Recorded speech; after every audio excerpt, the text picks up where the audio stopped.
Okay, so merging factor has 6 of them. Okay, so Ka, Kb, Kc, Kd, and then Ke, and then Km.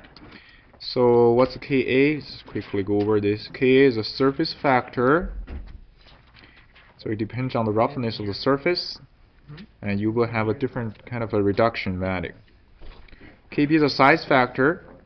So Kb is probably the most complicated factor at it here, because when you use a Kb, you have to look at what kind of loading conditions you have.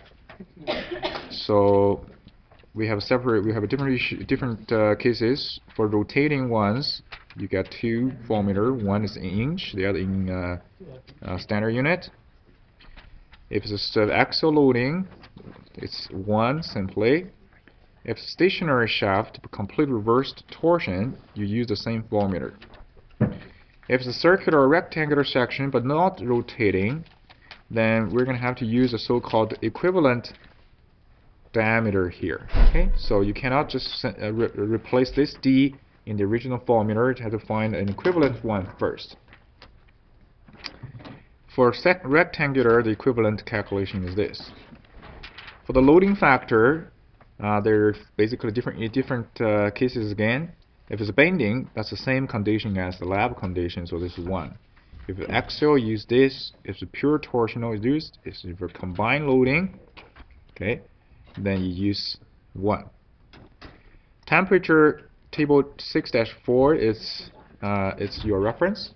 Okay, if you don't have this corresponding temperature in the table, okay, then you use interpolation. If your temperature is given, your temperature requirement is given as Fahrenheit, so we do have a formula from the textbook. Okay, so this is 6-27 or something. I don't quite remember now, but anyway, so that formula can be used, okay, to calculate the Kd value. Okay, yeah. So those are Ka, Kb, Kc, Kd that we went over in the previous lecture, and then the 5th one is the Ke, which is the reliability factor here. Okay, reliability. So for reliability, essentially, it's the design, how reliable it is. It's a probability concept. Okay, you may be designing against the reliability, let's say 90%, or maybe designing a 99%. Who knows, right? Yeah.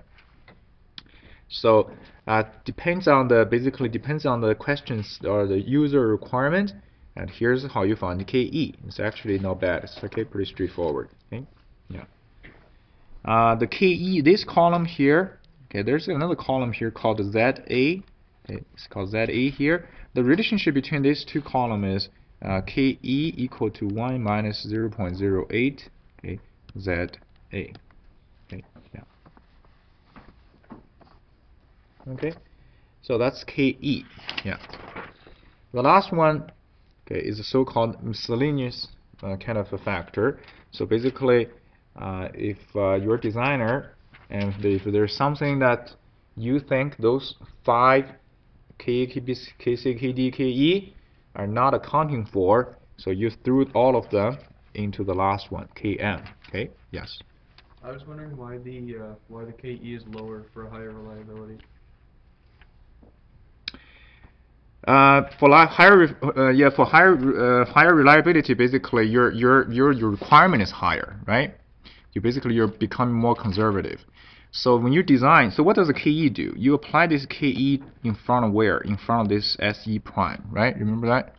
Se prime is the lab condition, or maybe just 0.5 SUT of steel. So the Ke does a reduction to this value. Make sense, right? Yeah. So if you want a higher reliability, chances are, you have to be more conservative in order to reach this higher reliability. Yeah. Okay. Yeah. Pardon me? Oh. Anybody got a textbook? What's this table? Table 6-4. This must be -5. So double check that. Okay. Yeah. Okay. Good. So in short, your SE is KA, KB, KC, KD, and KE, and KM. So the KM, generally we just set it to 1 if you don't have any other particular concern. Okay, yeah. If you do have any concerns, you can set this one. This one is sort of a save your ass kind of a factor here, right? Yeah. So later the customer may come back to you. So how come you didn't consider it? Said, oh, it's there, KM, right? So anyway.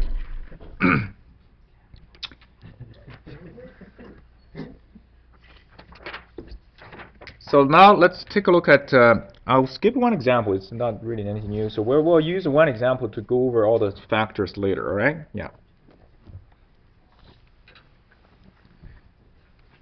Okay, so now let's take a look at a little bit new issue here, which is not actually a new issue here, okay? Yeah.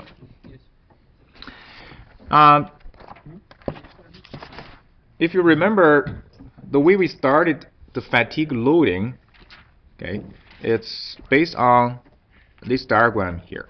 Okay, this is diagram. So it's a fatigue loading. What is fatigue loading? So fatigue loading meaning you load, okay, your part with a cyclic kind of stress, right?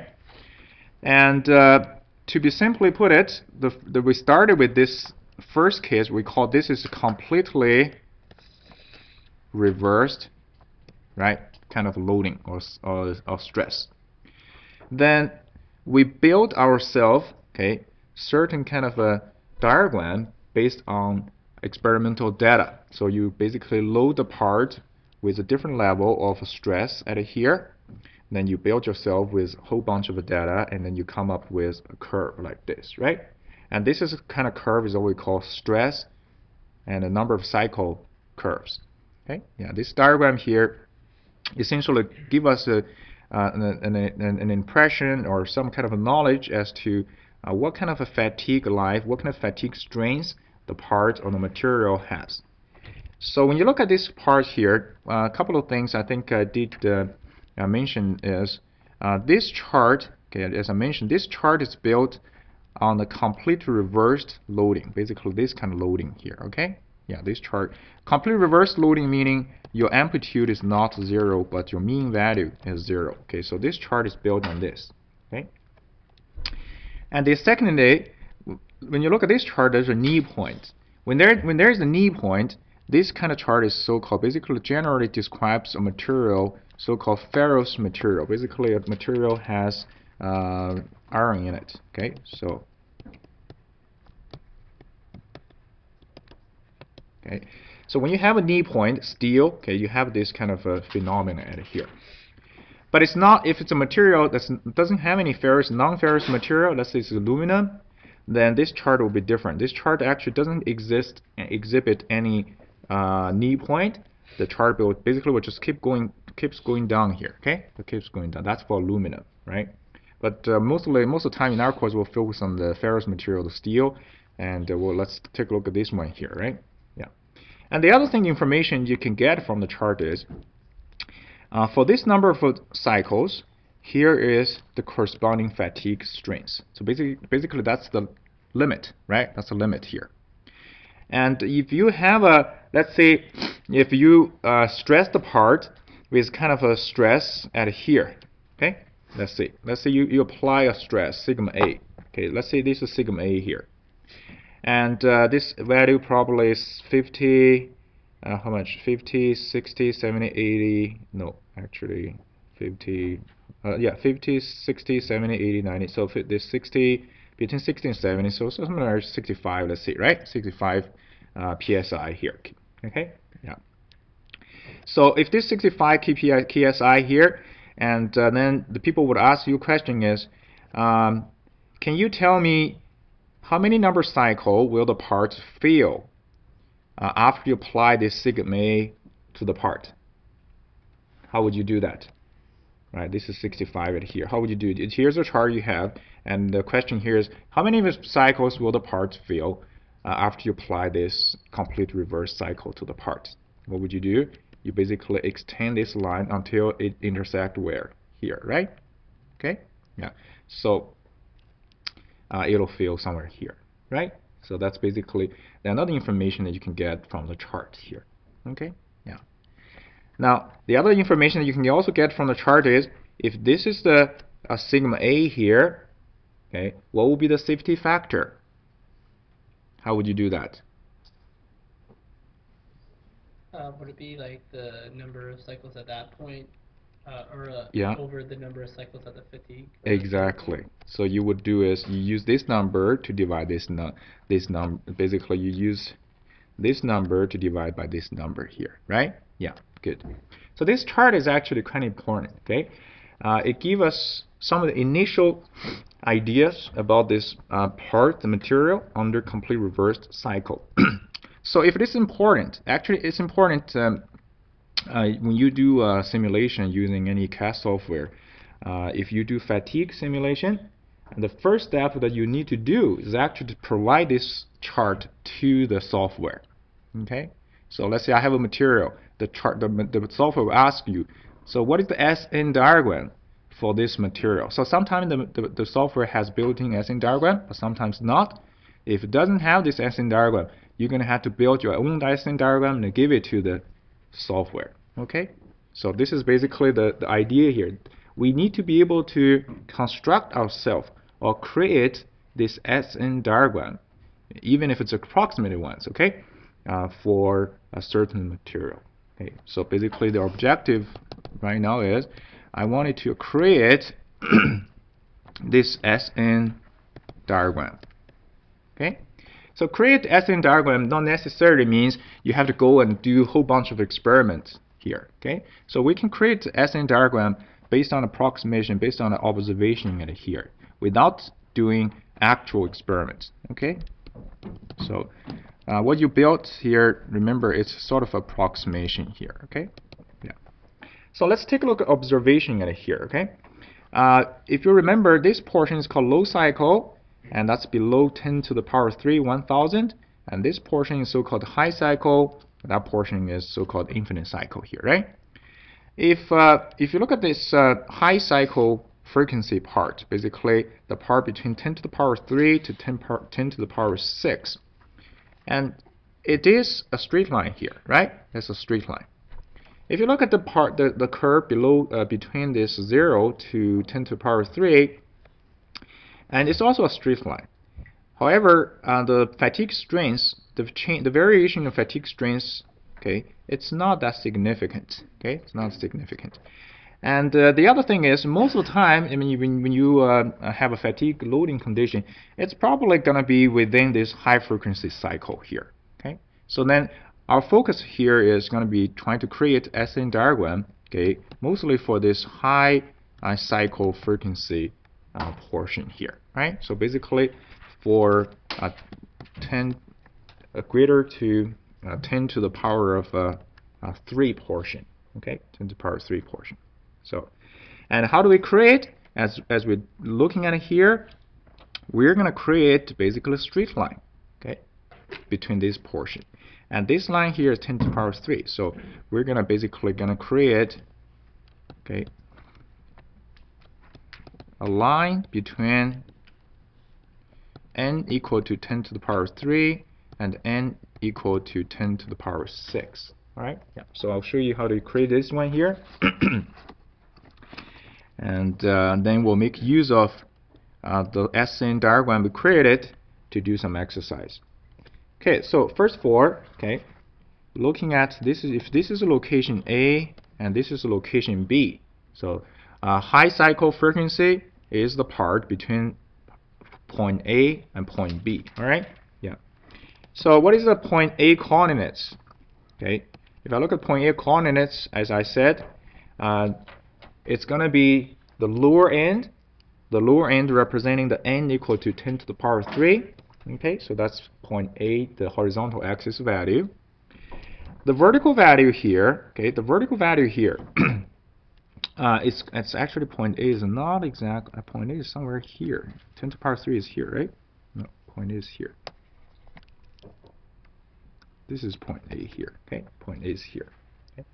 So for the vertical value at here, okay, for the vertical value as I'll show you, is you use this. You use f, okay, SUT. Okay, you use f SUT value. Okay, so f is it's a number so-called fatigue, okay, strength fraction.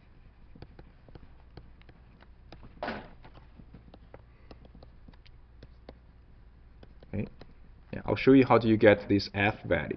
Okay, how do you get this f value?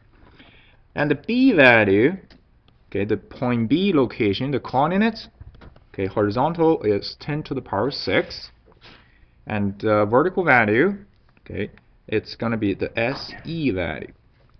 Okay, it's going to be the SE. Right. So if I can have the A point and the B point, I will be able to create a straight line between these two, and that'll be our approximated SN diagram for certain material. Okay, so SN diagram basically depends on what? Depends on the material's SUT, also depends on the endurance limit SE, right? And also depends on the F value. Okay, yeah. So what is the F value then? This is the figure 6-18. Okay, that's where you get this F value. And F value is a curve, okay, corresponding to the SUT value, okay, the ultimate strength. So for example, when SUT is 70 KSI, your F is 0.9. Okay, if SUT is a larger value, then you have a reduced F value here. All right, yeah. So if the SUT is less than 70, you can just use 0.9 itself. Okay, yeah. So if SUT is less than 70 KSI at here, you can just let the F equal to 0.9. Okay, yeah. In the future, in exam or in assignments, so to simplify the calculation, so sometimes I'll just give you the F value, maybe just give you without looking at the table, say, okay, F is 0.9 or S 0.88, something like that, okay? Yeah. But here's where the F is from. Okay, so now I'm ready to create this line at here. Okay, the second thing that you also need to realize at here is this diagram, okay, which is showing in the textbook. This diagram is in the log-log scale. Okay, so this is all log-log scale, right?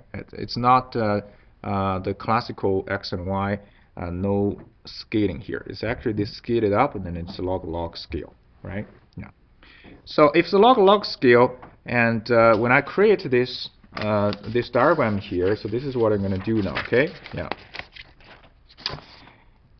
So when you create this diagram, it's a log-log scale, and it's straight line. What is a straight line equation? Straight line equation is y equal to kx plus b, right? That's straight line equation. Okay. So in log-log scale right now, so what we have here is what is my vertical axis? The vertical axis is actually log SF here. Okay. Yeah. And the x-axis is log n there. Okay.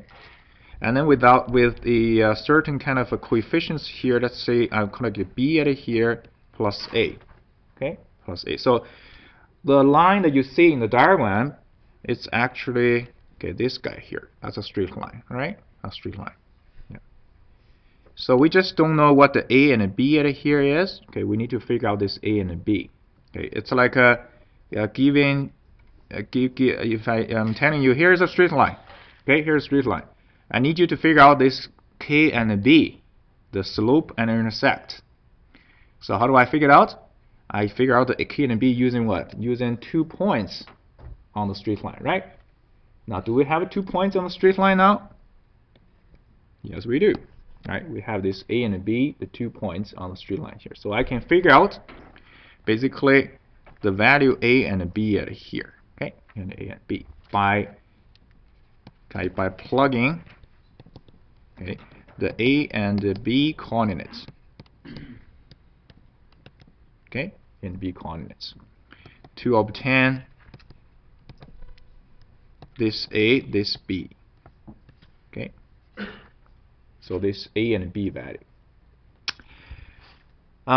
This is very simple algebraic stuff, so there's really nothing here. But okay, you look at this straight line here, this log SF equal to B log n plus A at here.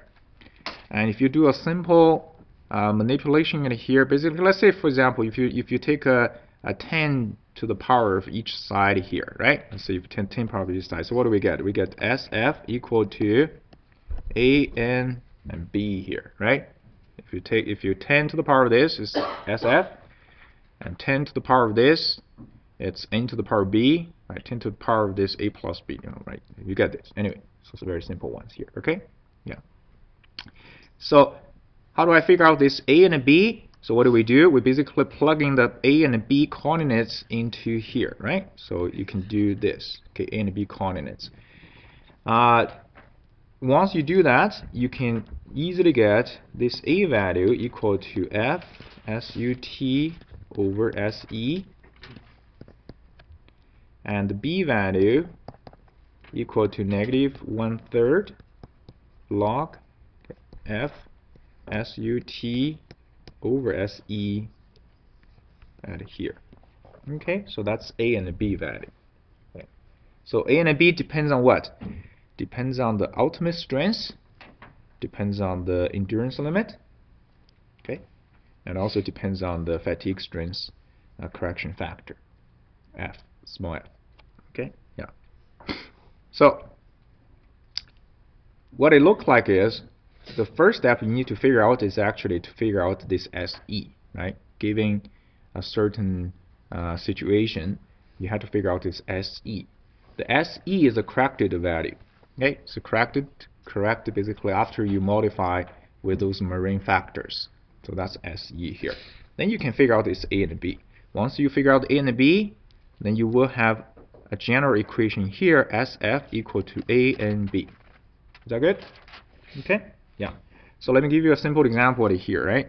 And let's see how do we make use of this equation here. So there are two ways of using this equation at here. Okay, two ways of using this equation. One way is to calculate. So the first method of using this one here is, then maybe people will ask is, what is the fatigue strength at a certain number of cycles? Right? So you plug in this number, certain number of cycles at here, you can calculate this fatigue strength. Okay.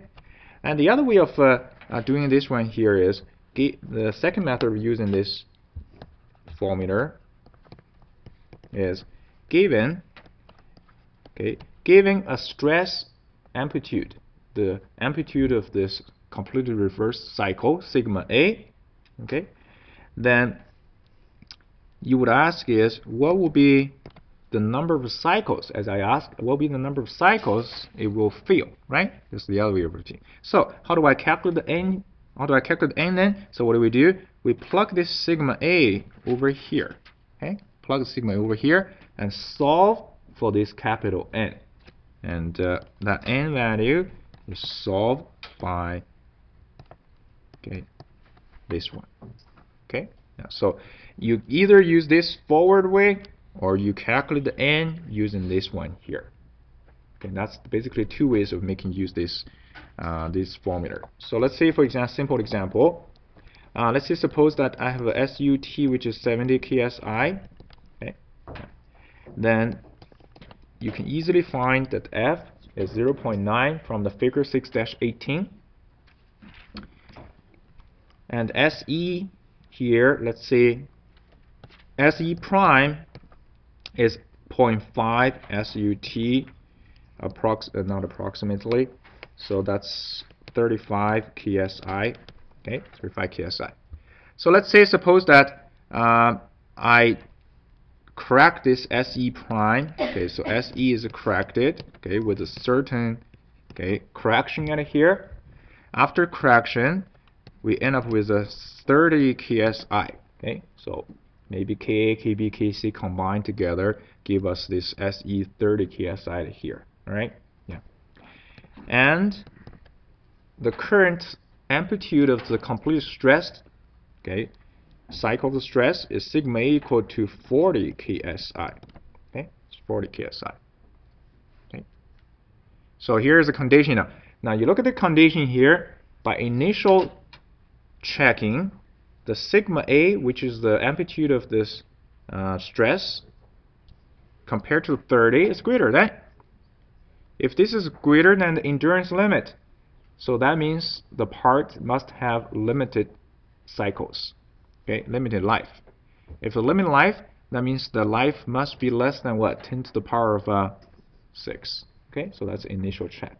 So then how do I calculate the N then? Right, so N is calculated basically using this formula here, right? But I guess we need to calculate the A and B first.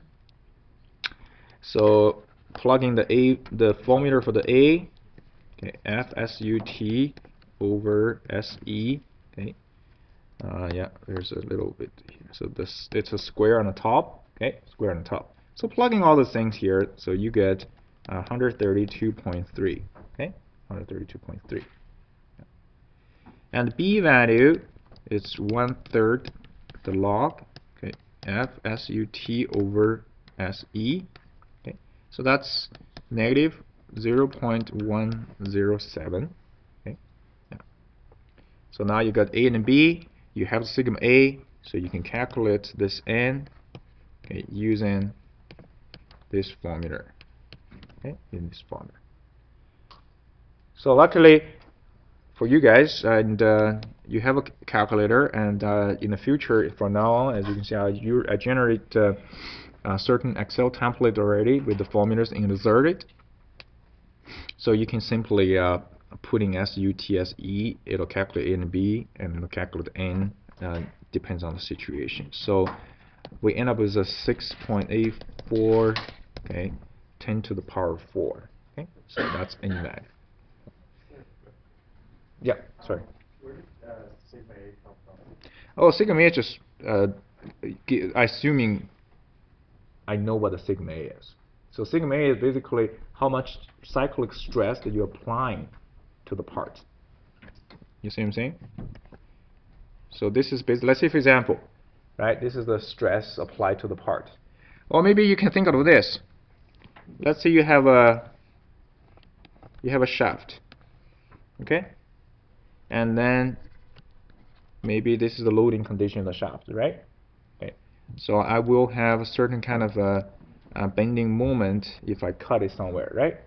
Yeah. So if you look at this, cross section here, so how do I calculate bending moment? Your sigma is what? MC over I, right? Yeah. So let's say suppose the shaft is rotating, okay, at a certain constant speed, okay. So then, what is the change of this bending normal stress at the location? It will be a cyclic kind of a stress, okay. Was that the same as SF in your previous? It's not the same as SF. Yeah. So that's a good point. SF is, let's go back to the diagram here. This diagram, this vertical axis here, okay, this vertical axis here, it can be called SF. It can also be called sigma A. It depends on how you look at the situation here, right? Yeah. But overall, SF is called fatigue strength, but sigma A is the actual stress, the amplitude of stress in the part. Can you see the difference? Yeah. Right. So you create this diagram here, right? You create this diagram, and SF would be the value corresponding to the value on the point on the line at here. Okay. So if you draw a vertical line up to here, you would call that SF. But if I arbitrarily draw a point, saying here is the stress here. That probably is the current amplitude of stress you apply to the part. Yeah. Okay? So that's the difference here. Yeah. Good. Okay, so another extension at here, okay, maybe it's just a question here. The formula that we derived it's for completely reversed normal stress, right? Yeah. I mean, you can also have a situation as you can have a complete reversed torsional stress, right? Yeah. So if I wanted to have a formula regarding that kind of situation, so let's say I have a completely reversed torsion, okay? And basically we're saying instead of sigma A, we have a tau A at here, okay? We have tau A. So then what do we do is, okay, we're gonna still just make change to the formula we derived, okay, shortly. So what do we do is we're gonna replace this SUT, okay. See, SUT is what do we call that? It's ultimate strength, right? And that's when you have a tensile situation, ultimate strength, okay. But if you now use a torsion, so we're gonna replace that SUT with the so-called SSU. That's basically S here is called shear, right? The ultimate shear strength. Okay. So there is a SSU could be obtained from experiment, but the data for SSU is not as complete as SUT. But you do have approximation though. The approximation between SSU and SUT is 0.67. So this is given by equation 6-54, okay, in the textbook. So if you don't have experimental data for SSU, you can use 0.67 by SUT. Okay. And secondly, replace the sigma A with tau A. Okay. Yeah. And thirdly, okay, your SE value. Okay, your SE. So SE is the corrected endurance limit. If you remember, in one of the marine factor is called what? The loading factor Kc, right? Loading factor Kc. What is the Kc value when the loading is torsion? How much? 0.59. That's right. Right? 0.59. So now this is exactly the loading torsion, right? It's loading torsion here. So we're gonna when you calculate the SE, so don't forget that you use the Kc equal to 0.59 for correcting, okay, SE prime, okay, for SE prime. So then everything else is basically all laid out. So the A will become F, okay. So instead of SUT, it'll be SSU. The B, okay,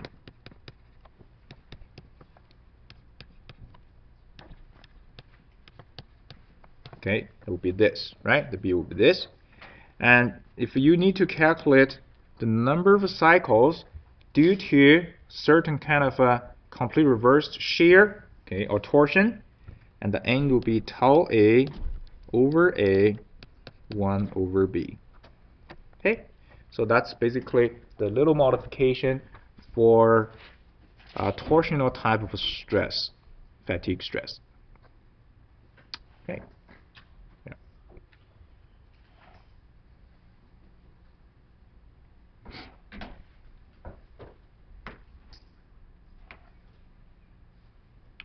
Is that good? Yeah.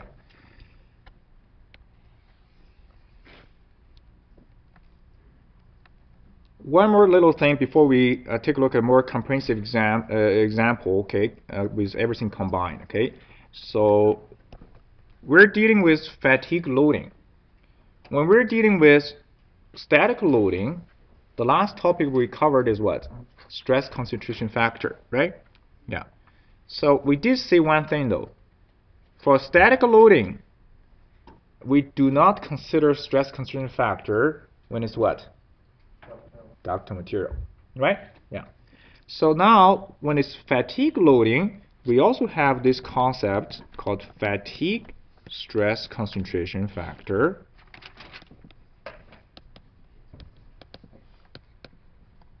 Okay.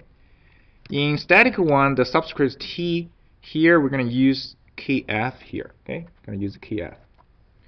So actually Kf is for the tensile kind of situation.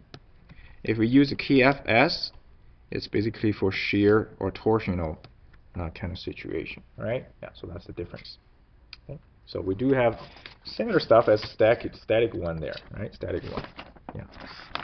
However, there is a major difference though in terms of application of the stress concentration factor. Okay, there's a major difference.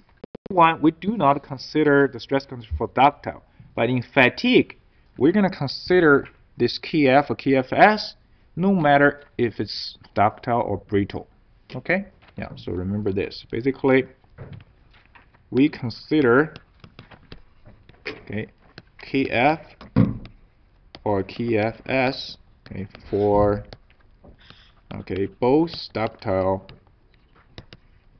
and brittle materials. Okay.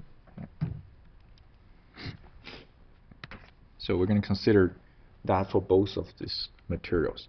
So basically, both material for fatigue loading, they feel this stress concentration.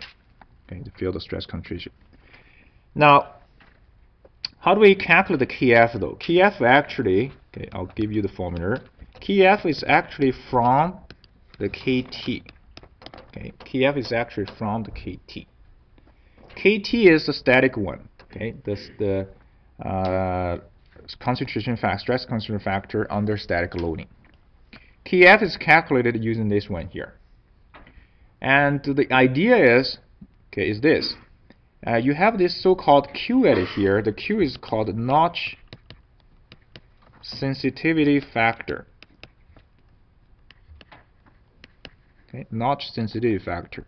Okay, so what is notch? Notch is basically where stress concentration is.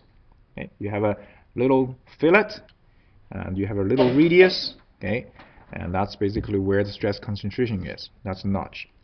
So now we have a notch sensitivity factor. So the idea is not all material are fully sensitive to the notch or to this existence of the notch. Okay, so some material actually behaves as if there's no notch there.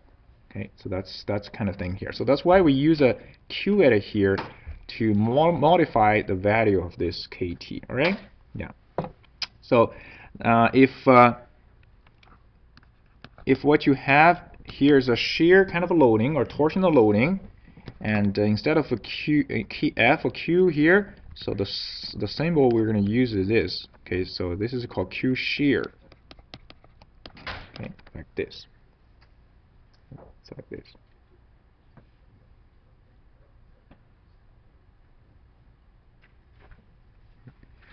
In plain language, the Kf is defined as it's the max stress in notched specimen over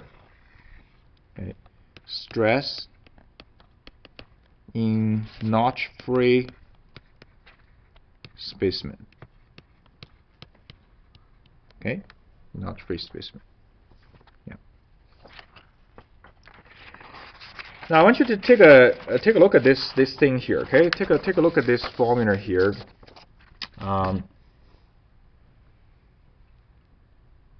So what happened when Q equal to 1?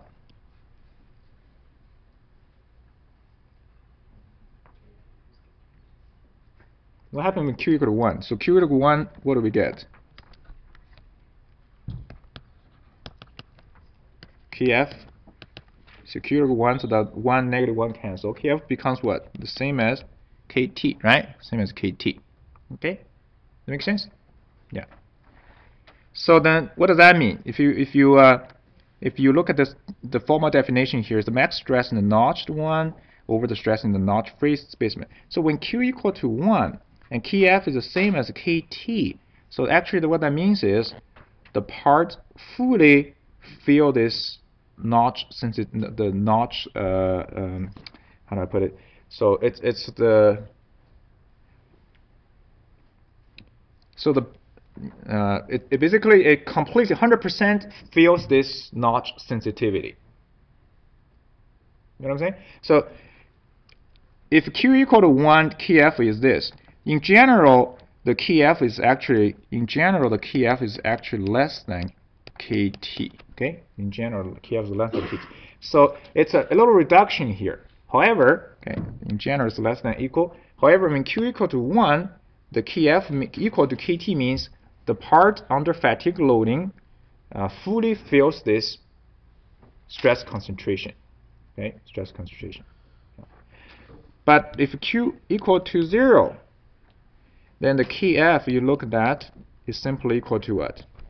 1, right? Equal to 1. Yeah. So and then you apply the Kf to the stress, it's as if you're not applying anything. So basically, you look at the definition here. It's a maximum stress. So the max stress is the same as the stress in notch-free specimen. So in this case here, it's basically saying it's fully notch insensitivity.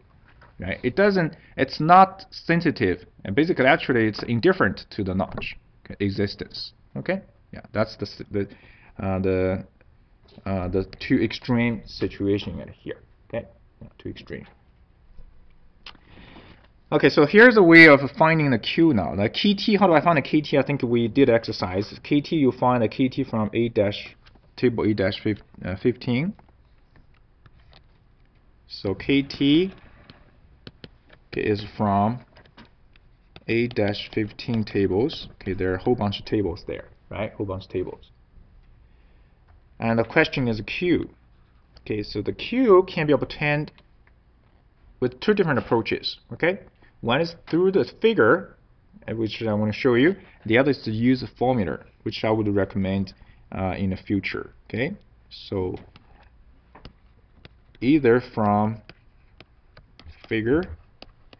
Okay, and the figure number 6-20 and 6-21. Okay, there are two figures. Okay, or you use formula. So I'll show you both ways. Okay.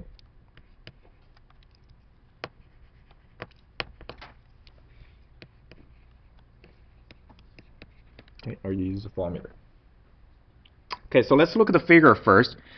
What do we mean by figure? Okay, you finish writing? Yeah, oh good. So this is one figure, 6-20.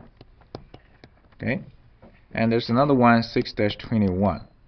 So now you got to be careful now. Okay, people with the 8th edition are different from this 9th edition.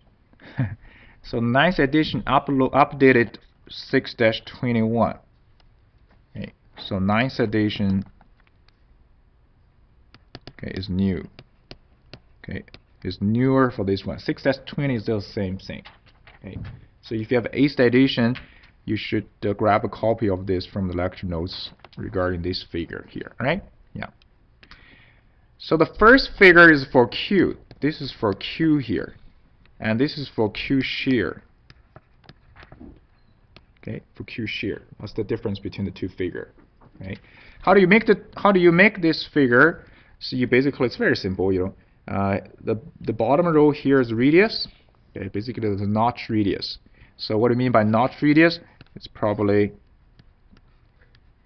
have a situation like this, right? Or maybe it's a radius fillet over here. Okay, like this is the radius we're talking about. Okay, yeah. And there are a limited number of curves here corresponding to different values of SUT. Based on the notch radius, you go up and you find the corresponding Q value here. Okay, yeah. So it's not that accurate using figures. Right. So the other thing is, okay, if you look at the trend of the Q, right? You look at the trend of the Q here. As R is becoming larger value, so basically the Q is becoming larger here, right? The Q is becoming larger. Okay, yeah. So if Q is becoming larger, what does that mean?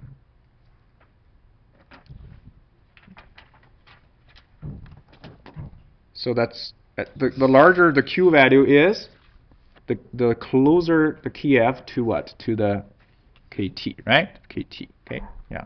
So basically, the more fading the material has towards this notch radius, or notch sensitivity, okay? Yeah.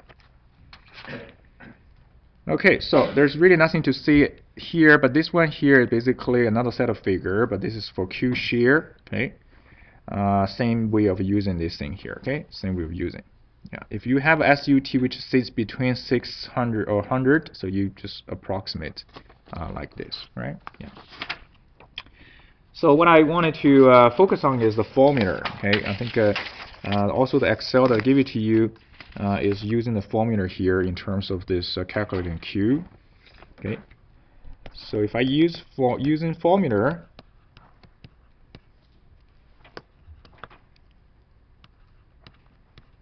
okay, if I use the formula, what we do is we calculate the Q with this. This is called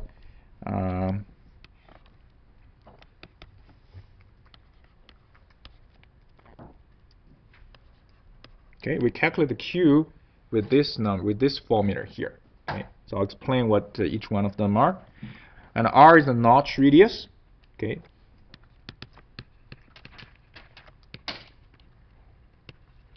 Okay. So the A here, or actually more precise, it's the square root of A. It's called the Newberg constant. Okay, it's called Newberg constant. So R is already given, so we know what R. So the question is, how do we calculate the square root of A here? So to calculate square root of A, again, okay, if you're using ace addition, okay, so you got to be careful now. There's a little update there. Okay, so first of all, equation 6-35A. So the number I'm using here is actually for the equation number for the ninth addition here, right? For the ninth addition, but you probably will find similar numbers in the eighth addition too. Okay, so for equation 6-35A, okay, this is the formula for Newberg constant square root of A. Okay, so you don't have to write this long equation. This is a kind of long equation here.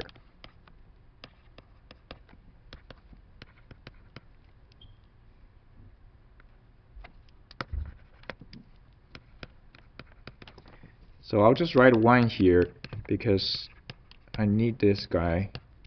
Okay.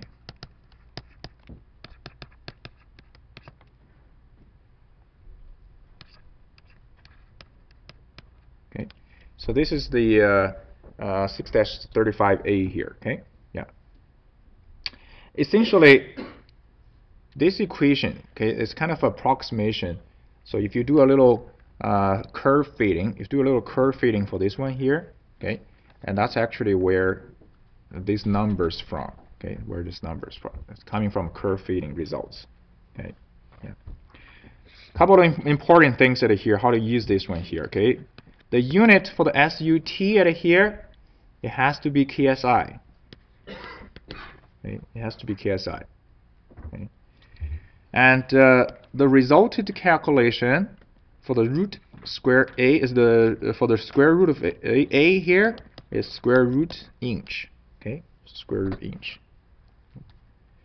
And this formula, okay, so it is for Q. Okay, this is for Q, not for Q shear. Okay, not for Q shear. So this is important. Okay, yeah. So then what do I do with the Q shear? You have equation 6-35B. Okay, it's just 35B. So I'm not going to write this formula now, but there is a very close connection between the 35B and the 35A. So the textbook didn't tell you that. So what you do is, if you have 6-35A, you can change the SUT to SUT plus 20 KSI. Okay, if you change this SUT here with this number, you get this 6-35B. Pardon me? Yes, just add 20 KSI. So you have the material, right? Just add the 20 KSI to this formula, you will get 6-35B. Okay? But 6-35B does look very different though, right? If I don't tell you that relationship, 6-35B, do I have one of that here? I really don't want to write it. Yeah. But anyway, I will show you later. Yeah. Okay? Yeah. But that's the connection. Is that good? Yeah. Okay. So another question is, you might ask is, if this is KSI, so what if the question given is megapascal, right? So if SUT is in megapascal, then how do we properly make use of that formula? So what do? Right? I guess you convert this megapascal to KSI, right? Okay. So divided by 6.89, and that'll give you this KSI. Okay. Yeah. And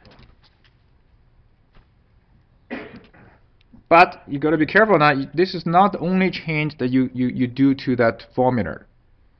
So this is converted to KSI now. Remember, this unit here is what? This is inch, right? This is inch here. So what you need to do is that's the root A. Okay, you know, basically everything, every SUT has this conversion at here, and the end you do this. Okay, you do this. Okay, yeah, multiply by root 25.4.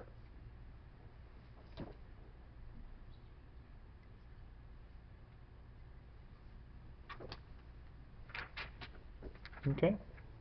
Yeah. So what's the double check here? Okay.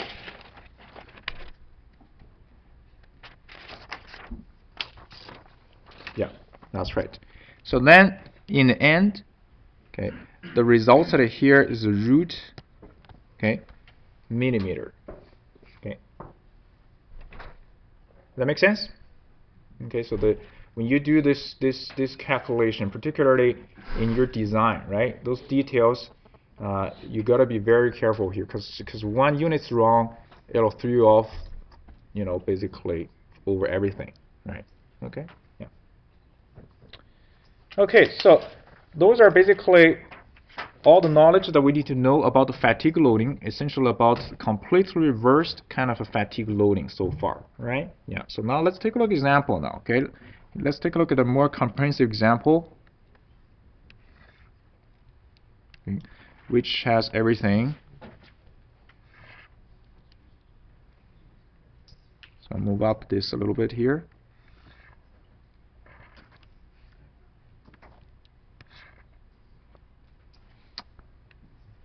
Okay, so this is example here, okay? Yeah.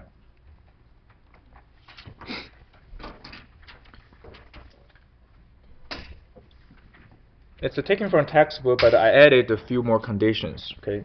Yeah. So let me explain this example here quickly.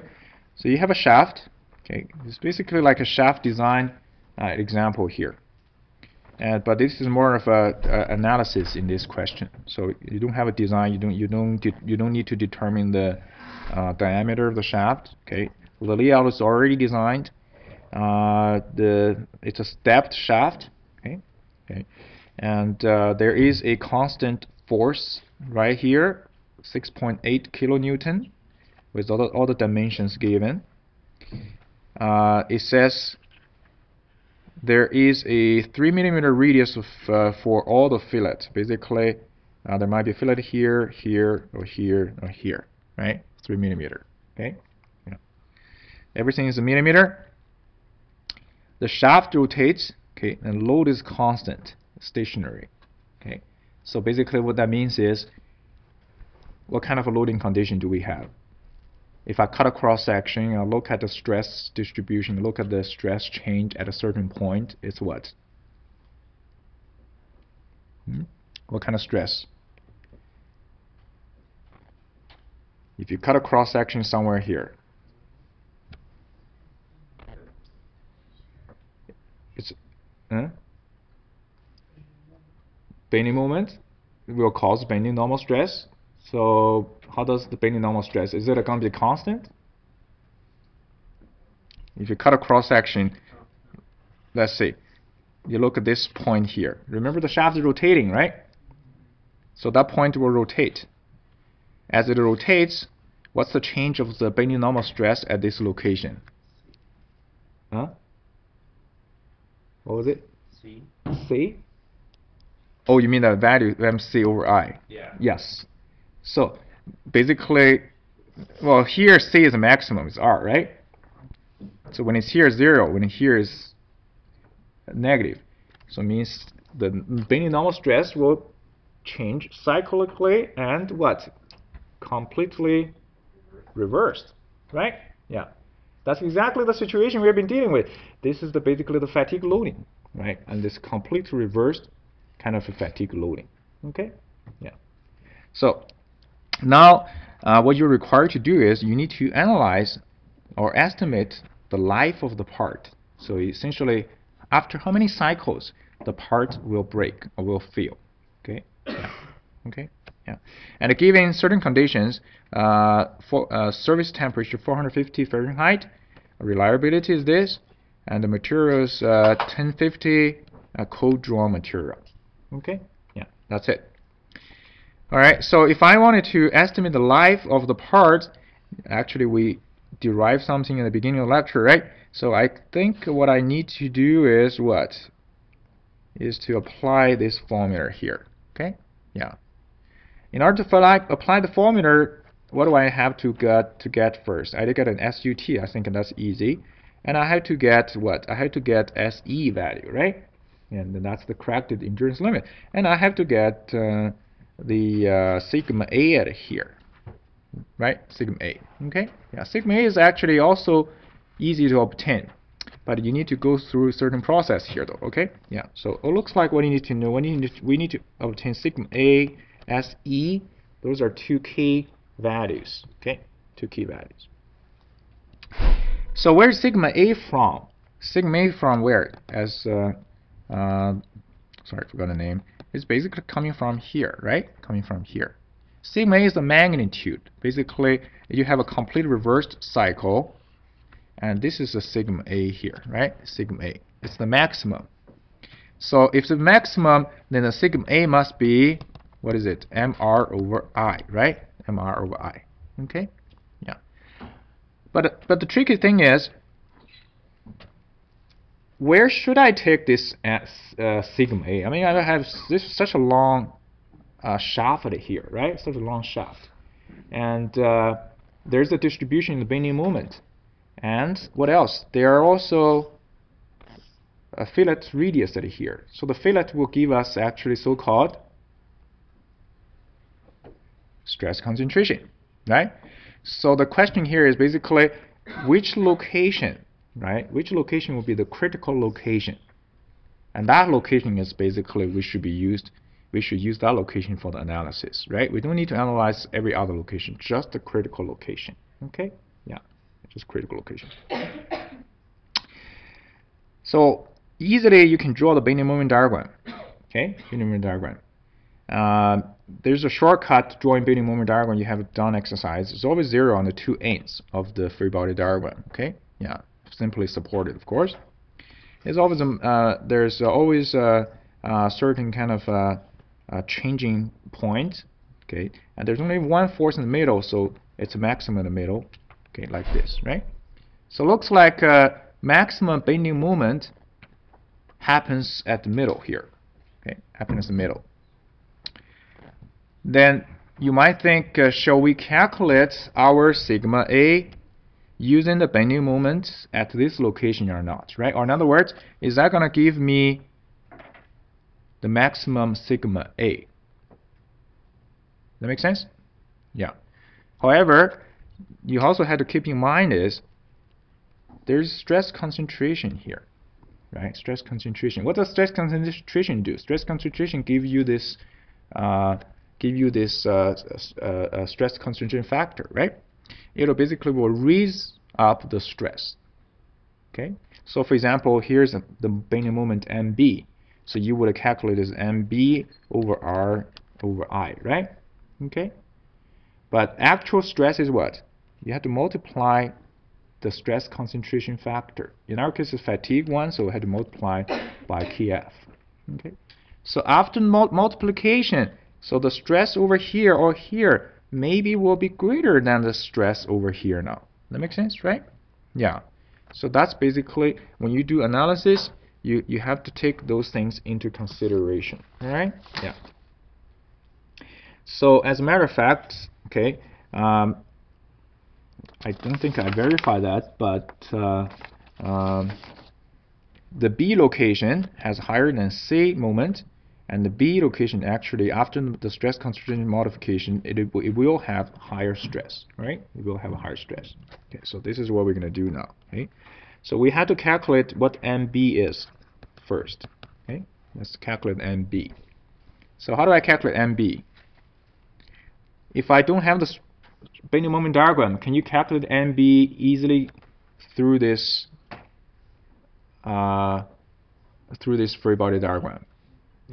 Right? So what would you do? Are you going to use these two to calculate MB, or just what? This going to be MB just what? R1 by how much?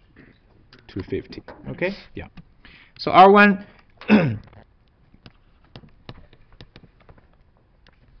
R1 can be calculated based on the equilibrium equation. Okay, so there are two forces here. Okay, so the 6.8. Second here, 6.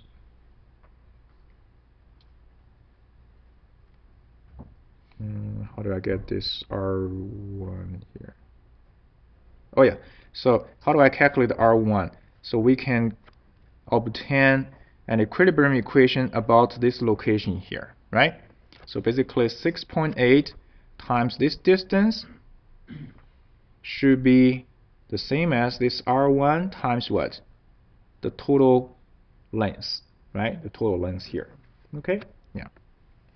So R1 times the total length is 550. And the 6.8 times 225, okay? So R1 can be calculated from here. Okay? Yeah.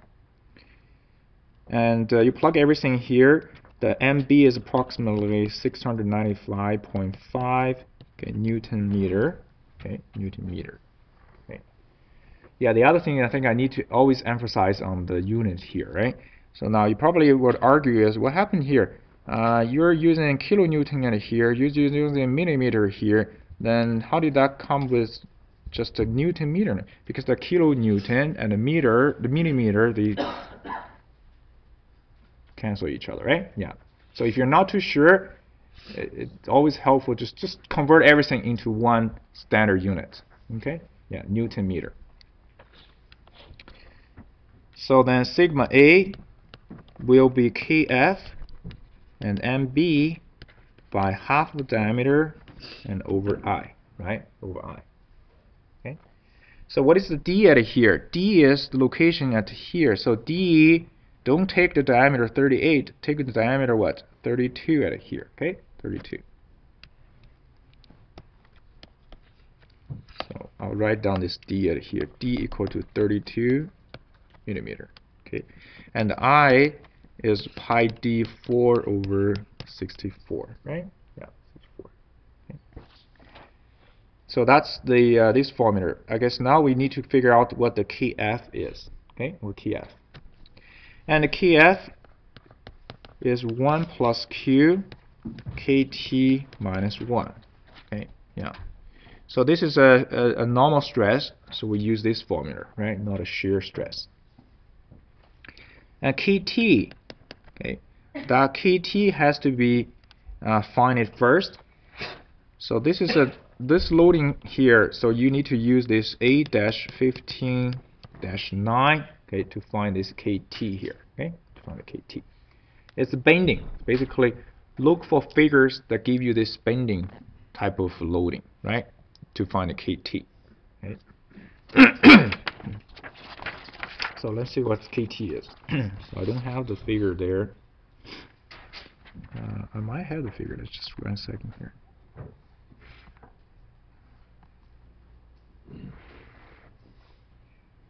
Yeah. So that's KT, right? For this one here. Okay. Yeah. So why do I choose this type of this figure here? Because you look at this part here. That's exactly the structure as in this example here, right? In the example. Okay. So when you find the KT, what you need to do is you need to basically get the ratio between R and D first, get the ratio between this capital D and small d first, then looking at the figures, looking at the curve to find the KT, right? KT. So anyhow, so the KT can be found, which is 1.65. Okay, 65. So now we need to find the Q value. Okay, the Q is this formula. Okay, is this formula. R is the radius. It's the millimeter, basically the 3 millimeter, right? 3 millimeter fillet. And pardon me. Oh, sorry. Yeah, the Newberg constant, square root A. That this one here, you have two choices, right? Basically, you can either use the figure to find a Q, but I would suggest to use the formula to find this Q at here. So the A is 6-35A, okay, the equation, okay, to find A value. And I do have Excels with everything's plugged here. So where's my A here? Let me show you. There we go. So this is not radius here, and this is the Newberg constant. Okay, yeah. So if you look at the formula here, it's already there, right? Yeah. And yeah, so this watch carefully. See that square root 25.4. Why do I have these numbers here? Because what's the unit we're using now? It's not inch, right? It's the standard unit. Basically, this is a little modification from the 6-35. Okay, yeah, okay. So yeah, it took me a while to figure out to properly input everything. So don't modify it. So that's going to be the Q value, right? Yeah, so 0.847. Is that good?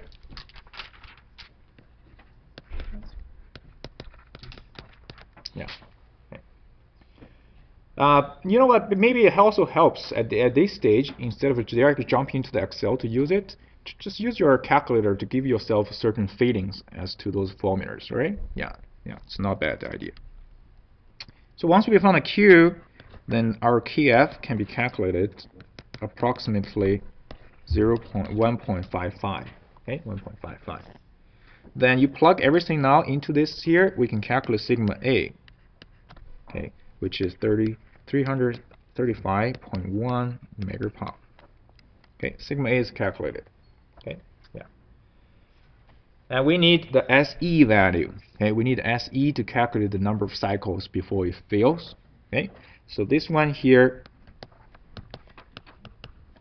needs a little bit of work, but we haven't practiced yet. So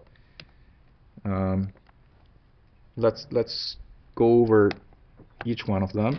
Actually, some of them we don't need to. First, SE prime. SE prime. So the question, you know, give you the material, which is what? Which is ASI 1050 material, right? Yeah. And you don't really have SE prime experimental data. So what do? We just use the approximation formula to get SE prime, right? SUT in table, okay, is 690 megapound. Okay, 690 megapound. Okay, and this is approximately 100 KSI. Okay, KSI. So SE prime is this. And then let's see what the K is. K is a surface factor. So it's a surface factor, and we're gonna use the let me just show you the table here. We are going to use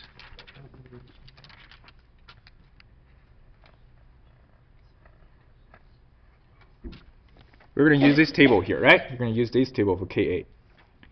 So the question tell you is the code drawn, so you actually use this row here, right? Use this row, okay? Yeah, for the Ka. Okay. Okay, so that's how you calculate the Ka at here. Okay? So Ka is A SUT to the power B. Okay? The A and the B are from the table 6-2. Okay? And it's 4.51. Okay, 690 here. Okay, it's this approximately 0.798. So in the Excel, so unfortunately you have to plug in this AB value here in order to calculate Ka, right? Yeah, so that's from the table here. KB, okay. Now what's the KB? KB is a size factor, right? Size factor. So right now the unit is in the standard unit, and there are two formulas for the KB, right? One is inch, one is the standard. So for the standard unit, okay, this is a formula. Okay, this is formula. So the 32 is the radius. It's basically the diameter at the location B, right? A diameter at location B. And the radius is within certain range. It's actually less than 200 millimeters. So you basically use this one here, right? Yeah. Now remember one thing I was mentioning when we learn a size factor. I emphasize one thing. When it's standard unit, the unit here, this is D here, right? This is D here. Remember the unit here is what? Has to be millimeters, okay? Don't convert that to meter, okay? Yeah. But if it's meter, you convert that back to millimeter, okay? Yeah. So this is approximately 0.858. Okay. Kc is the loading factor. So this is what kind of loading that we have. It's a purely, basically, it's a bending, right? It's a bending. So the Kc will be basically 1. Okay, basically 1. And Kd is the temperature factor. Right now, we're sitting at 450 Fahrenheit service temperature.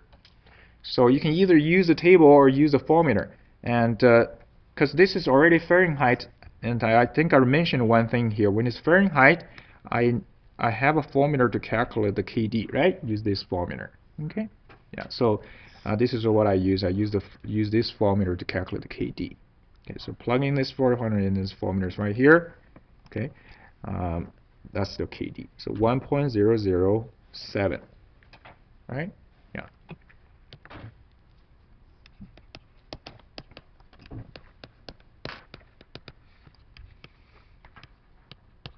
Okay. Here's the formula. Formula 6-27 equation. Okay, almost there. And in the end, there's this reliability, Ke. Reliability, what's the requirement for reliability? Let's see, 99.99%, right? If you go back to the table that I showed you in the previous lecture, so 99.99. So 0.702, right? Okay, yeah. Yeah, also got to be careful here. In the past, I have seen sometimes say, okay, 99.99, and you just look at it and say, okay, 99.9, so 7.3, right?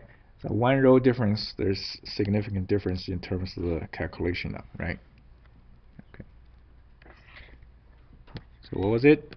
0.702. Okay.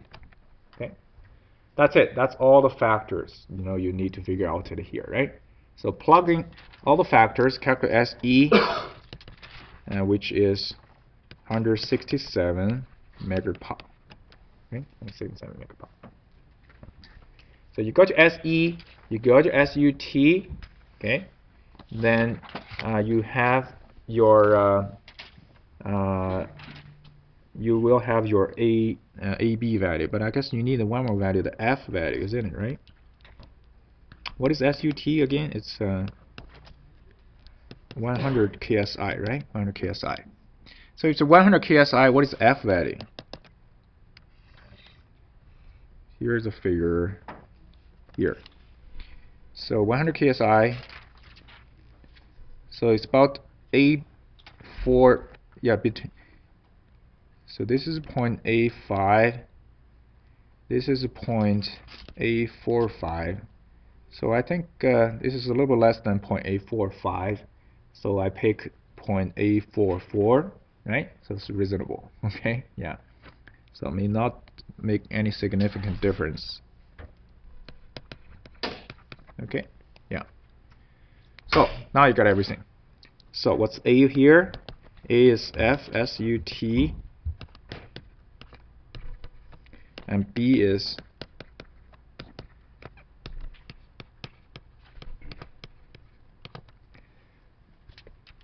is this, and F is this. In the end, your N is calculated as sigma A over A 1 over B, right? Okay. So there's a lot of jumping around here, from here to there, particularly looking for tables, looking for data. This is actually just the beginning. In the latter part of your course, you probably have to solve one question, you have to look through quite a few tables in order to get all the information that you need. All right? Yeah. Okay. So mathematically, it's not intensified. It's a matter of how you properly use this thing and which resource that you should resort to get the proper value. Right? Yeah. So this, in the end, you get approximately.